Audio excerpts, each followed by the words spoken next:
Hello বন্ধুরা, কেমন আছো সবাই? আশা করি সবাই ভালোই আছো। আজও তোমাদের জন্য একটা ড্রয়িংয়ের ভিডিও পোস্ট করলাম। কিসের ড্রয়িং করছি তোমরা নিশ্চয়ই বুঝতে পারছো, কিন্তু দুঃখের বিষয়টি হলো রথের এতদিন পর আমি ভিডিওটি তোমাদের সাথে শেয়ার করছি। আসলে সময় পাইনি তো, তাই রথের আগে ভিডিওটি ছাড়া হয়নি। এইসব কথা এখন বাদই দিলাম। এই দেখো, তোমাদের সাথে কথা বলতে বলতে আমার ড্রয়িং শুরু হয়ে গেছে। তো তোমাদের একটি কথা আবারও জানিয়ে দিই, আমার ড্রয়িংগুলো কিন্তু খুবই সিম্পলের ওপর হয়। তো তোমাদের বাড়ির যদি কোনো ছোটো বাচ্চা থাকে বা যারা নতুন করে ড্রয়িং শিখতে চায় বা একটু একটু করে জানে, তো তাদের জন্য আমার এই ভিডিওটি খুবই কাজে লাগবে। আর আমি ড্রয়িং করতে বসলেই তো মাছি আসবেই, হয়তো ওরা আমার ড্রয়িংগুলো দেখতেই আসে। আর তোমরা কারা কারা এই বছর রথের দড়ি টেনেছো অবশ্যই জানাও। আমি কিন্তু এই বছর রথ দেখিনি। আগের বছর মানে 2024 সালে জীবনের প্রথমবার রথ দেখেছি আর রথের দড়িও টেনেছি। আর দুঃখের বিষয় হলো ভিড়ের মধ্যে একটু অসুস্থও হয়ে গেছিলাম। আর তোমরা যদি নতুন হও তাহলে অবশ্যই সাবস্ক্রাইব করে রাখো প্রতিদিনের ভিডিওগুলি সবার আগে পাওয়ার জন্য, এবং আমার এই ড্রয়িংয়ের ভিডিওটিতে একটি লাইক করে দিও এবং আমার চ্যানেলে ঢুকে করে অবশ্যই আমার বাকি ড্রয়িংগুলো দেখে নিও।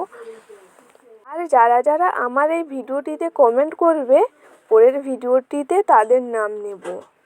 আর পুরীর জগন্নাথ মন্দির কারা কারা গেছো, যারা যাওনি তারা সুযোগ পেলে দর্শন করে আসবে। শুনেছি ভাগ্যে না থাকলে সবাই যেতে পারে না। আমি আমাদের স্কুল ট্যুরে গেছিলাম পুরী। যাওয়ার কোনো প্ল্যানিং ছিল না, মামা মামি বলার পর যাওয়ার ইচ্ছাটা জন্মেছিল, কিন্তু তখন আর কোনো সিট ফাঁকা ছিল না। সেই সময় আমার খুব খারাপ লাগছিল। তারপর আমার এক বান্ধবীর অ্যাক্সিডেন্ট হয়, দিয়ে আমি যাওয়ার সুযোগ পাই। এই হলো আমার পুরী যাওয়ার গল্প।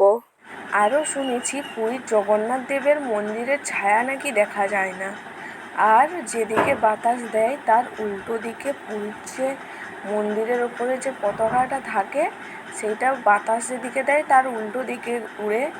আরও শুনেছি যে যখন প্রসাদ রান্না হয় তখন উনানের ওপর একটা হাঁড়ির ওপর আর একটা হাঁড়ি, তার উপর আরও একটা হাঁড়ি, বেশ কয়েকটা হাঁড়ি পরপর হাঁড়ির ওপরে চাপানো হয় এবং যা যা দেওয়ার সব কিছু দিয়ে দেওয়া হয়। তারপরেই তৈরি হয়ে যায় প্রসাদ। আর অবাক করার বিষয় হলো সবথেকে ওপরে যেই হাঁড়িটা থাকে সেই হাঁড়ির প্রসাদ আগে তৈরি হয়। আরও আছে নানা অলৌকিক ঘটনার কথা, যেগুলো আমি জানি না।